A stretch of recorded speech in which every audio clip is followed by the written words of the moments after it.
Hi అండి, welcome to our channel the Telugu housewife Raji. ఇంతకుముందు రోజు ఒక ముసలామ వచ్చేది మన ఇంటి దగ్గరికి.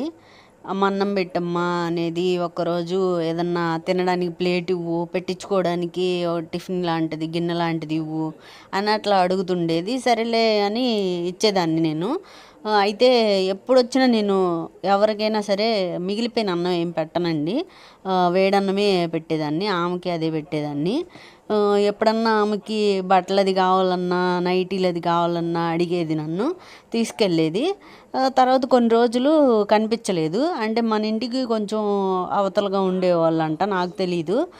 అయితే ఒకరోజు వాళ్ళ ఇంటి దగ్గర ఉన్న అమ్మాయికి చెప్పిందంట, పలానా ఇల్లు, అక్కడ అమ్మాయిని అడిగి నైటీలు కానీ ఏమన్నా ఉంటే తీసుకురమ్మని చెప్పు అని చెప్పిందంట. ఆ అమ్మాయి ఇస్తేనే తీసుకురా, వేరే ఎవరిని అడగొద్దని చెప్పిందంట. ఆ అమ్మాయి చెప్తుంది, అక్క నువ్వు ఇచ్చినయే వేసుకుంటుందామా, నువ్వు పెట్టినది తింటుంది, మళ్ళీ ఎవరిని అడగదు అని చెప్పింది. ఇంకా సరేలే అని చెప్పి ఇచ్చి పంపించాను. అంతే కదా, ఏ రుణ బంధం ఏముందో, ఏ జన్మలో బంధం ఉందో ఆమెతో.